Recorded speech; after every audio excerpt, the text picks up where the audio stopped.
বন্যা আক্রান্ত জেলা 11টা ছিল, এখন পর্যন্ত 11টাই রয়ে গেছে। আর মোট উপজেলা প্লাবিত হয়েছে 77টি, এবং এর মধ্যে পৌরসভা আছে, পৌরসভা 587টি ইউনিয়ন পৌরসভা মিলিয়ে আক্রান্ত। আর পানিবন্দী লোক সংখ্যা প্রায় 9,44,000-এর বেশি, 9.5 লক্ষ লোক পানিবন্দী হয়ে আছে। ক্ষতিগ্রস্ত পরিবার সংখ্যা হলো যে 49,000, না লোক সংখ্যা ক্ষতিগ্রস্ত 49,38,000। আর মারা গেছে এ পর্যন্ত 18 জন, গতকাল ছিল 13 জন যারা গেছে। এর মধ্যে কুমিল্লা 4 জন, ফেনী 1 জন, নোয়াখালী 3 জন, চট্টগ্রাম 5 জন, ব্রাহ্মণবাড়িয়াতে 1 জন, লক্ষ্মীপুর 1 জন, কক্সবাজারে 3 জন। আর আমাদের আশ্রয় দেওয়া হয়েছে 3,527টি আশ্রয় কেন্দ্র খোলা হয়েছে। আর এখানে আশ্রিত লোক আছে 2,84,888 জন। আর গবাদি পশুকে আমরা আশ্রয় স্থানে নিরাপদ জায়গাতে নিয়ে এসেছি, সেখানে হলো 21,695টি গবাদি পশুকে আমরা নিরাপদ আশ্রয় নিয়ে এসেছি। আর আমরা যে পরিমাণ ত্রাণ সহায়তা দিয়েছি চট্টগ্রামে নগদ টাকা, মানে গতকাল যা ছিল ওইটির সাথে আমরা এখন যোগ করেছি। আমি তো বিস্তারিতই বলছি। চট্টগ্রামে নগদ টাকা দিয়েছি আমরা এ পর্যন্ত 35 লক্ষ, চাল হলো 1,600 মেট্রিক টন, শিশু খাদ্য বাবদ দিয়েছি 5 লক্ষ টাকা, গোখাদ্য বাবদ 5 লক্ষ টাকা। কুমিল্লাতে দেওয়া আছে 45 লক্ষ টাকা ক্যাশ, আর হলো যে 2,600 মেট্রিক টন চাল। ফেনীতে 62 লক্ষ টাকা, 2,900 মেট্রিক টন চাল। তারপরে শুকনা খাবারের প্যাকেট দেওয়া আছে 6,000 প্যাকেট। এছাড়া 5 লক্ষ টাকা শিশু খাদ্য বাবদ, আর গোখাদ্য বাবদ 5 লক্ষ টাকা। নোয়াখালীতে 45 লক্ষ টাকা, 2,600 মেট্রিক টন চাল, 1,000 প্যাকেট শুকনা খাবার, 5 লক্ষ টাকা শিশু খাদ্য এবং 5 লক্ষ টাকা প্রাণী খাদ্য বাবদ।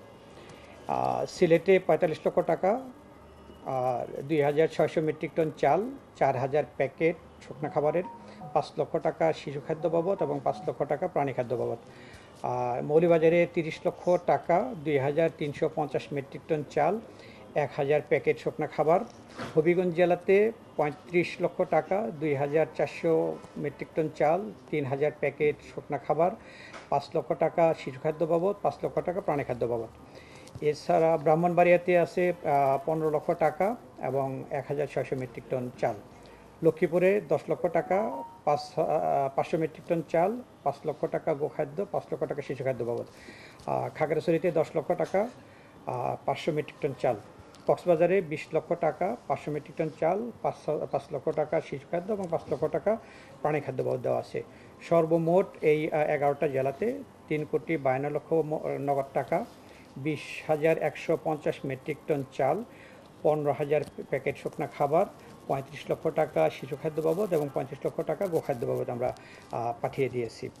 আর জেলাগুলোতে কাজ করছে বৈষম্য বিরোধী ছাত্র আন্দোলন যারা সমন্বয়ক রয়েছেন, তারা, স্থানীয় জনসাধারণ, সেনাবাহিনী, নৌবাহিনী, মেডিকেল টিম, এছাড়া ফায়ার সার্ভিস, সিভিল ডিফেন্স এবং অন্যান্য যারা এখান থেকে স্বেচ্ছাসেবক বৃন্দ আছেন, তারা একসাথে সমন্বিতভাবে কাজ করছেন।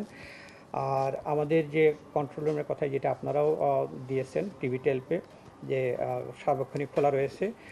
আর ফেনী, নোয়াখালী, চট্টগ্রাম, ব্রাহ্মণবাড়িয়া, কুমিল্লা, হবিগঞ্জ, লক্ষ্মীপুর জেলায় যে আছে বন্যা কার্যক্রম আছে, ব্যবস্থাপনা কার্যক্রম আছে, সেখানে নৌবাহিনী, সেনাবাহিনী, civil service, fire service, civil defence force, তারপর কোস্টগার্ড, ছাত্র প্রতিনিধিগণ, বিজিবি, সবাই জেলা পরিষদে সমন্বিতভাবে কাজ করছেন। আর ফেনীতে একটা ফিল্ড হাসপাতাল প্রস্তুত করা হয়েছে, সেখানে সেনাবাহিনী এবং সিভিল সার্জন কার্যালয়ের যে ডাক্তার আছে সমন্বিতভাবে যারা বন্যা পীড়িত তাদেরকে চিকিৎসা দেওয়া হচ্ছে। আর আমাদের এই মন্ত্রণালয়ের দায়িত্ব নিয়োজিত মাননীয় উপদেষ্টা, তিনি এই মুহূর্তে ফেনীতে অবস্থান করছেন এবং ওখান থেকে ওই অঞ্চলের সব কিছু পরিদর্শন করছেন এবং পরিবীক্ষণ করছেন ওখানে সরেজনে উপস্থিত থেকে।